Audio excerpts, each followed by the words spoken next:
want to start with Cade. Not that he played a super awesome game or he lit it up in any way, but I want to caution some Clemson fans out there that I've seen already been talking about how Cade's not the answer and all this kind of stuff. We got to be careful with this hot and cold stuff, right? Like you saw Cade play in the North Carolina game or in the ACC championship game against North Carolina, and he's the next coming of Deshaun Watson, right? He's running around, he's making throws, he's doing things, and then you come to the Orange Bowl and he plays against Tennessee, and it's a little bit of a rough night, right? He got a lot of pressure, he got hit a lot, he made some crucial mistakes. He looked like a freshman tonight, but that doesn't mean he's not the answer, guys. So I would caution that. I would pump the brakes on that. I still believe Cade can be a very good quarterback for us. I'm not going to sit up here and tell you that he's the next coming of Deshaun Watson or Trevor Lawrence or he's ever going to play at that level.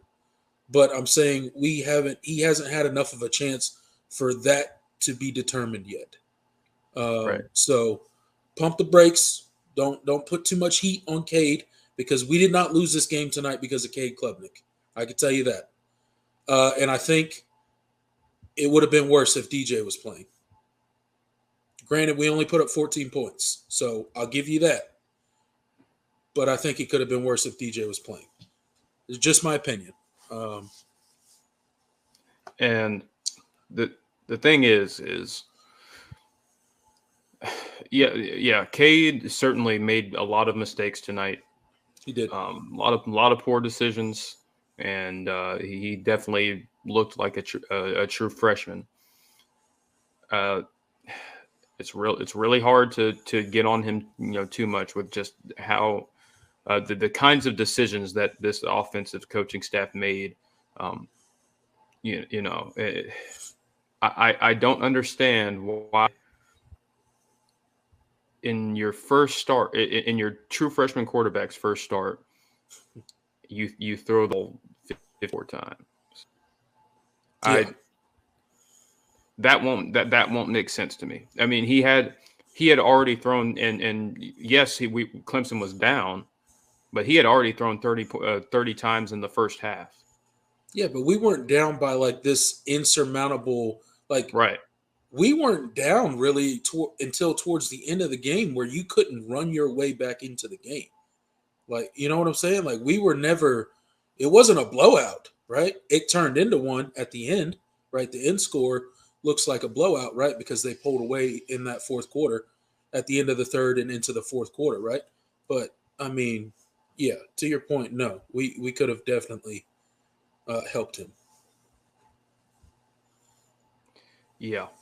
And it's – and the problem is when you're dropping back – if you're going to pass this much against a front that was as heavily aggressive as Tennessee was. I mean, Tennessee was sending guys that they did everything in their power to make Cade Klubnik uncomfortable. He took he took a lot of hits tonight, many of which were unnecessary.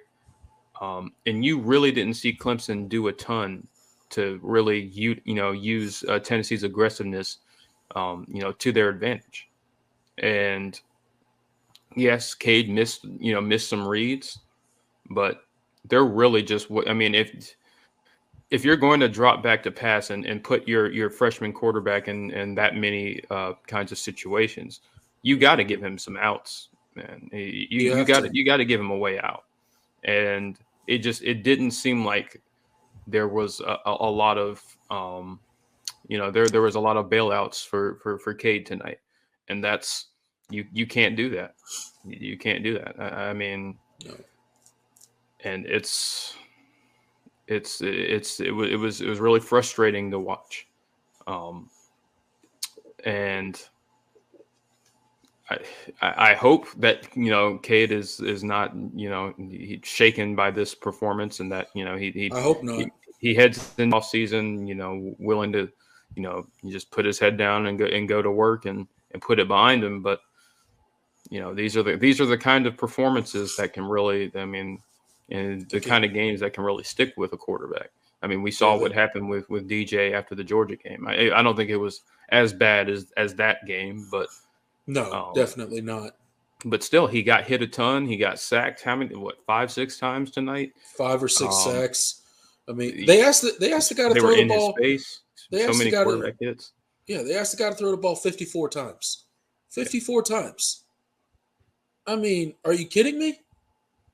What, like, this dude ain't Sam Hartman that's been starting in, college for 8 years. I mean, he was getting killed out there. He was getting killed. I mean, did you see how many free rushers that came and they didn't all end up in sacks, but guess what? They all ended up in hits.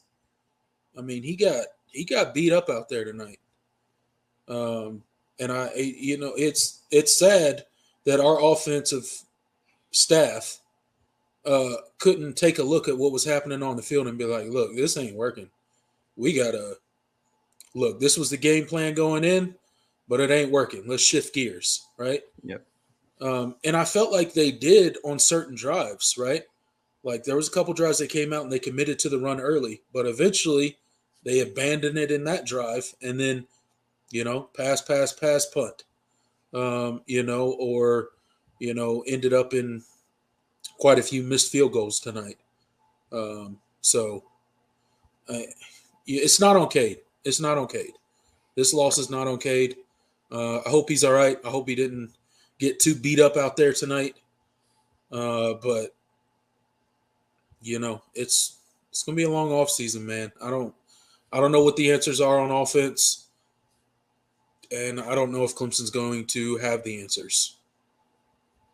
So we'll see. You want me to tell you a stat that'll irritate you a little bit? I mean, I've already seen a lot, so okay. If you've got a new one for me, that'd be just perfect. I don't know if I have a new one for you, but do you know how many times that Phil Maffa ran the ball tonight? Oh, I actually don't know that one off the top of my head, so lay it on me. I guarantee I know he had a decent average. So let me. I'm just preparing myself for it. He ran the ball 7 times. 7 times for 39 yards, 5.6 yard average. Sorry about that. You're good. 7 times for 39 yards. Yeah, 39 yards, 5.6 yard average. Why'd that dude only carry the ball 7 times?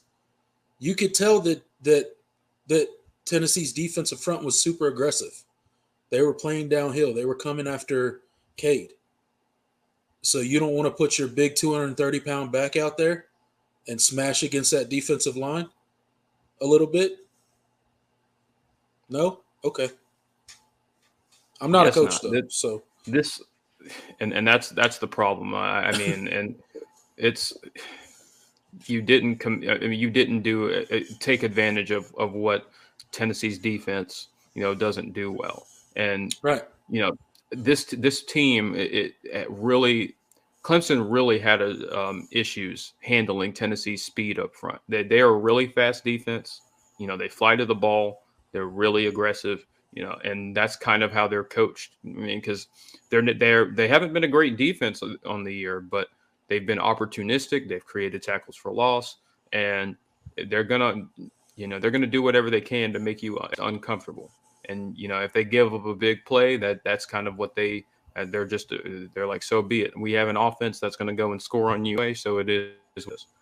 And Clemson did nothing, and like I said before, Clemson did nothing to take advantage of that. And when Tennessee has a lot of they're run, a lot of these faster, smaller linebackers that are, I mean, they move really well, and they play really good on the perimeter, and sideline to sideline, they're really good. But so up the middle, run downhill. There were opportunities there. Because guess what? Come the fourth quarter, them linebackers aren't going to want to see Phil Maffa anymore. They're not going to want to see him. I mean, we've seen how this dude runs. The more you give him the ball, the more he just drives his legs.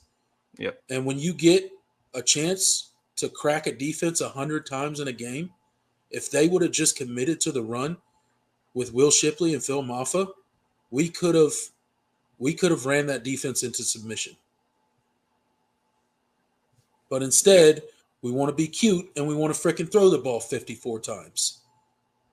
When clearly we saw early on in the game that this was not going to work. It was not going to work. As soon as the field started getting condensed a little bit, their defense clamped down on our passing game. They were rushing 3 people, sending blitzers that were getting free home to Cade, and then they were dropping back into coverage and nobody was open. You know, Right. it's crazy that our coaching staff just refuses to, like, I get it. If you came in with a certain game plan, I understand that you prepared, for 3 weeks and you had this great game plan. But if you come in and it's not working, you have to have adjustments. You have to be able to look at your plan and be like, you know what? Scrap that. Challenge those big dudes up front and say, hey, Will Shipley, Phil Maffa, get ready. Uh, rotate out. Get oxygen if you need it. But this is how we're going to have to win this game. And we could have done that. Our defense held up very well tonight. Yeah, I think for the circumstances that they they were put did. in. They still, and I guess we do need to talk about them a little bit because they gave Clemson a lot of a chance in this game, but they still had their moments, and especially towards the end. They weren't on the they could have played better, especially since they really weren't on the field for all that long. But yeah. I guess we'll kind of train. I mean, we could spend a whole like the entire show on the offense, but we do have to address the defense. Yes. Yeah. Let's talk about the defense a little bit. We can always go back to the offense if we need to, but yeah, let's talk defense. All in all, wasn't a beautiful performance. But you gave Clemson a chance in this game to get back in it, and it didn't work out. But there were some things, some issues that in this game that were really concerning. I thought Andrew Makuba. I hate to single players out, but that dude's regressed this season. The regression for him has been really, really concerning. I don't think I know he had surgery in the offseason, and I don't know if he's like not 100% or it's just or if it's just the position change, but he's just lost a lot of that fire and just the focus that he played with as and it's led to missed tackles, blown coverages, and it's pretty surprising. And I hate it for him, but he is playing. He has not been good for pretty much the majority of the season, and that's something that's got to be addressed with between Mike Reed and Mickey Kahn. They've got to do something. I know you were playing without Sheridan Jones. You were shorthanded. Obviously, Malcolm Green is out. So you were kind of shorthanded in the secondary, but it's still an issue. And when you're playing, some other young guys there, you got your second year guy that's already started a full year in the system. He's got to play better, and he didn't. Yeah. I honestly, I think he's regressed. I don't know what's going on. Maybe it's injury, maybe it's a confidence issue. That could be a big thing for DBs. Sometimes it's hard. You get that confidence shaken, and then it's kind of hard to get back. But hopefully he could get back because he was really good. And he is a good player. Not like we're not beating him up here saying that he's not a good player or anything like that. But there needs to be some progression this offseason. There needs to be some improvement made. And then you know, hopefully we stay healthy next year in the secondary, right? Something that we Yeah. couldn't do really all season this year. Um, somebody said I noticed Wiggins had his leg taped. I did not notice that. Yeah, I think I missed that too. Um, But and I wanted to point out, the success that, Tennessee had offensively. They weren't on the field for very much. They didn't run nearly as many plays as Clemson, right, but they were far more opportunistic with, the time they had, yeah, with possession. right. And, you know, keep in mind, this is a Tennessee offense that didn't have their what should have been their Heisman finalist quarterback and their top two receivers. Hmm. Yeah, think Uh, about that. and they were still far more productive, far more explosive than Clemson was Yeah, offensively. And I think that's the difference between. I think that's the biggest difference when you have a scheme, when you have a truly good, effective scheme that you can mold to your personnel and be effective. Then it really doesn't matter who you put out there. You're going to be able to score points, and that's what Tennessee has, and that is not what Clemson has. yeah, They and that was a huge difference in the game because yeah, while Tennessee didn't have what wasn't they certainly got stopped a lot. They had their fair share of 3-and-outs. They always had the threat of hitting a big play, and they always had the threat of scoring and moving the ball because they have coaches that just have an understanding a good understanding of what their players are, what their strengths and weaknesses are, and they know that they have a scheme that they can mold to those weaknesses. And Clemson doesn't. It doesn't I seem don't. like Clemson has that. That's I they don't have it. I don't know what Clemson has on offense right now. I don't know what you call it. If that is a scheme, then they should retire it because it's terrible.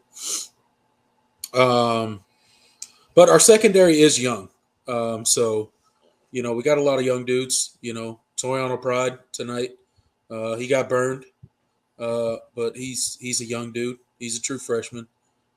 So um, I think there's room for improvement there, and I think Mickey Khan, he'll do what needs to be done. I think he's produced enough. I think he's developed enough talent over there to trust that he can get those guys going in the right direction.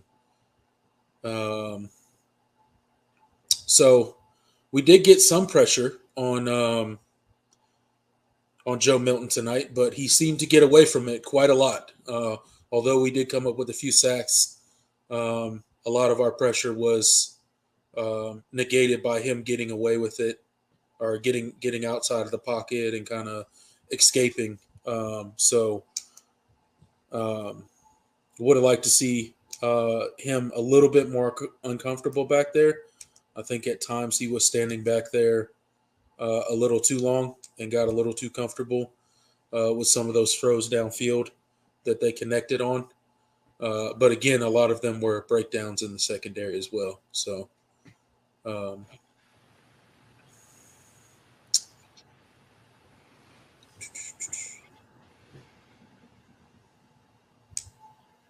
And I guess I guess we got to address it. I hate that this is the way that BT Potter had to go out tonight. man, that was good. Look, who kidnapped BT Potter and replaced him with an imposter? That's what I want to know. That Because was that was that freshman that was not first B. time starter BT Potter that Yeah, that showed up tonight. that's a BT Potter we ain't seen in quite a few years. Yeah. I don't know who that was. That was I don't know what happened. It was brutal to watch. Let's talk about the first field goal attempt. Why in the world, first of all, did we run a fake there? That's first and foremost. Uh, Second of all, Will Sweeney, or whoever, whatever Sweeney kid that was, Drew Sweeney. Drew Sweeney, excuse me. I'm sorry. I can't keep up. Just kidding. Drew Sweeney. No, it was Clay. No, I'm kidding. He's next. Drew Sweeney should have pitched the ball to BT Potter. He would have got the first down. He had a clear path over there. But I still think we should have kicked the field goal there. I don't know. Right. I don't know what that was. Like, that just reeked of desperation early on in a game where nothing had happened to be desperate yet. Like, I don't like that. I don't know. I felt like it was bad timing to run a fake there and unnecessary. To run it with your holder and your kicker as the guy, right? Like,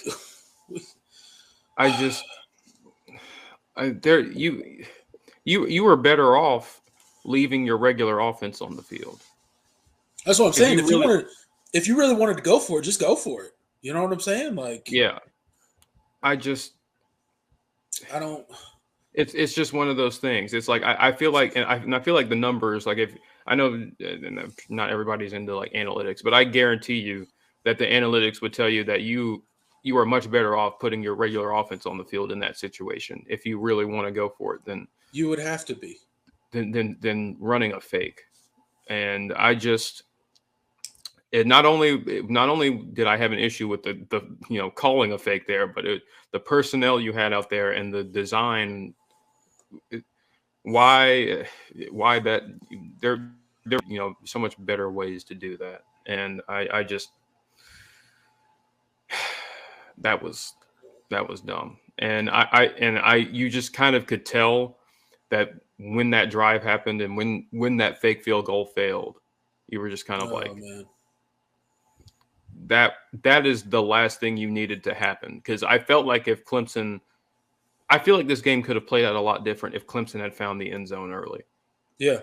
Or at least put up points early, Right. And it just, like, I would have took the field goal there. Like, you get 3 points, you're on the board, and we go from there.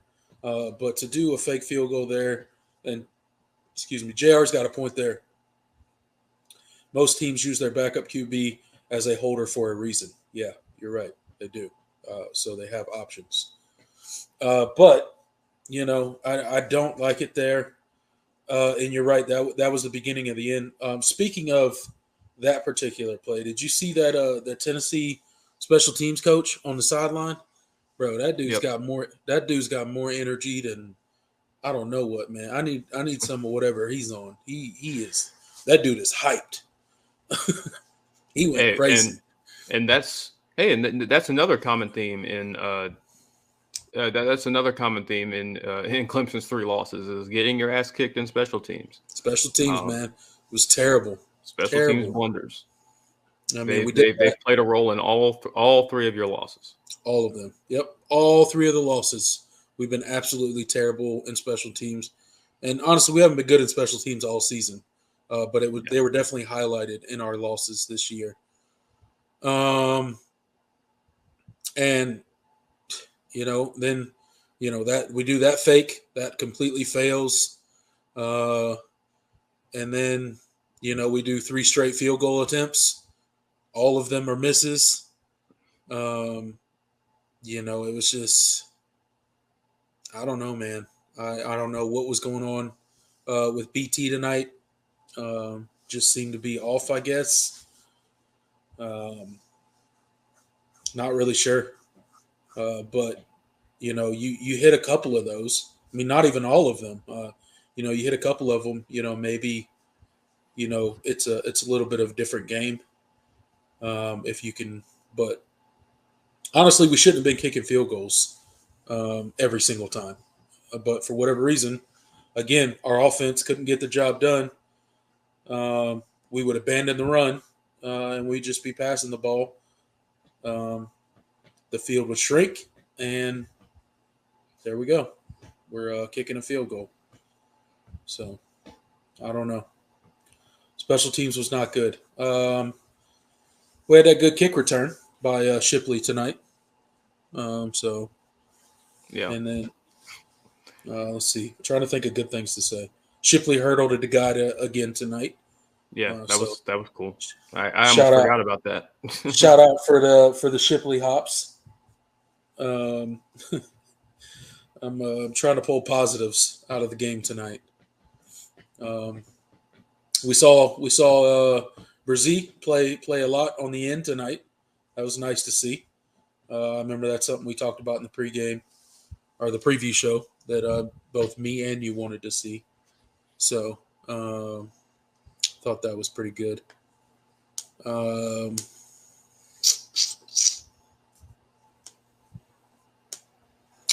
There was a lot of hype about Clemson's OL going into the season.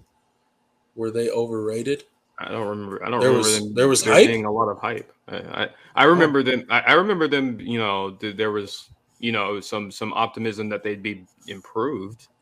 I don't think you could say Clemson. I don't think you say any offensive line from Clemson has ever been hyped.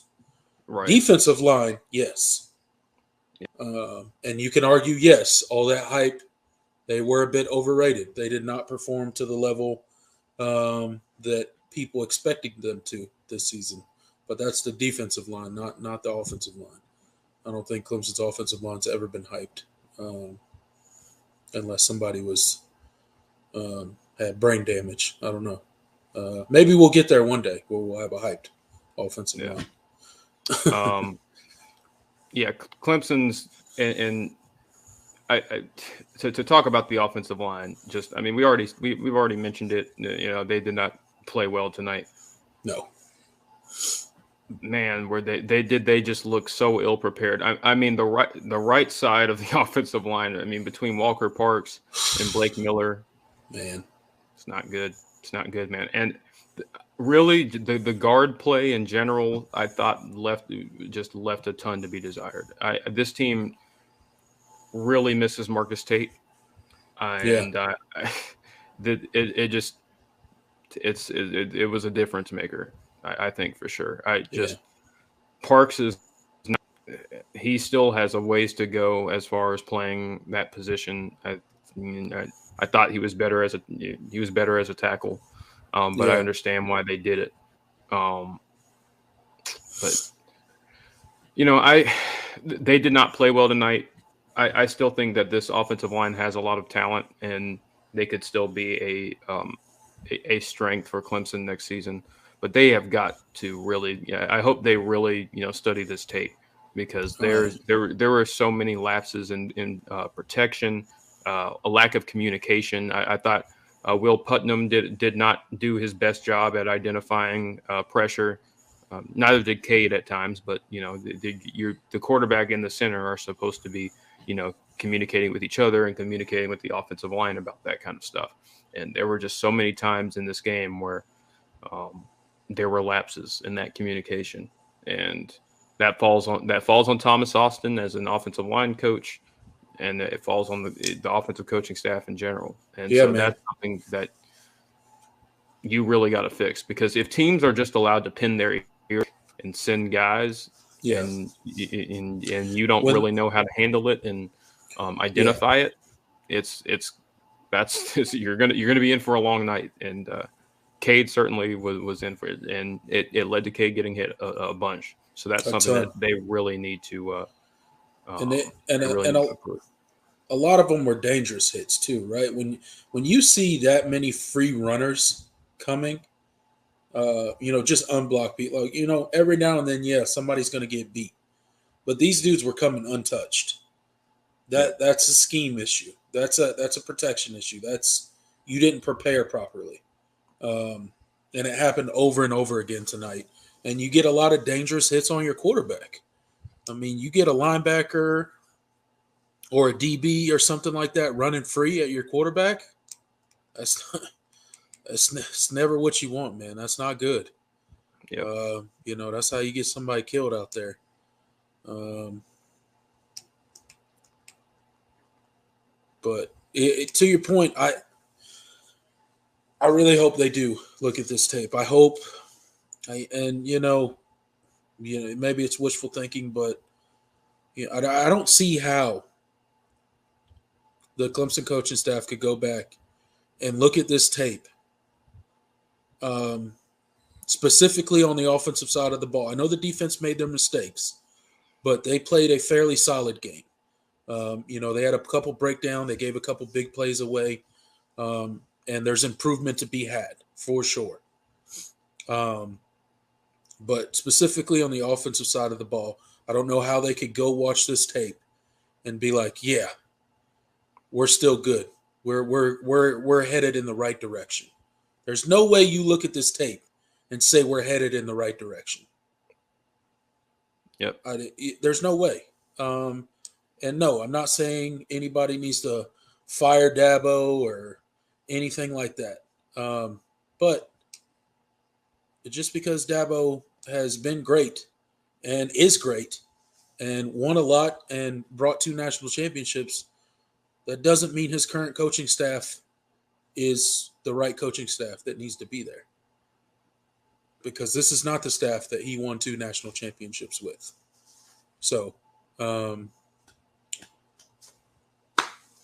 that's just my 2 cents. Yeah.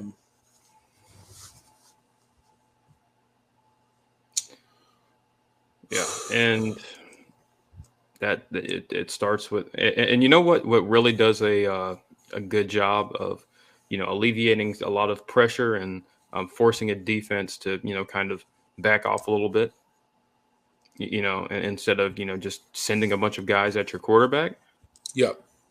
Running the ball. Running the ball. It's a wild concept. There, running away from the especially running away from the pressure. You keep coming up with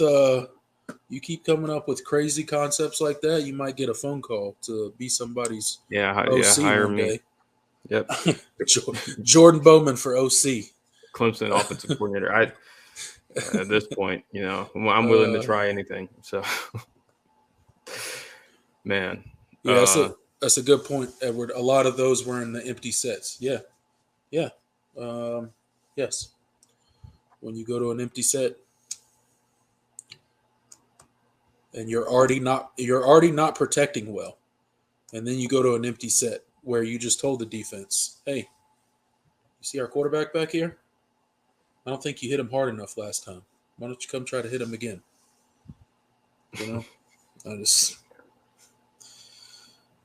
Crazy decisions that these people make. But it is what it is. I think so. That's what's up. I guess we got to transition and talk big picture here. Yeah.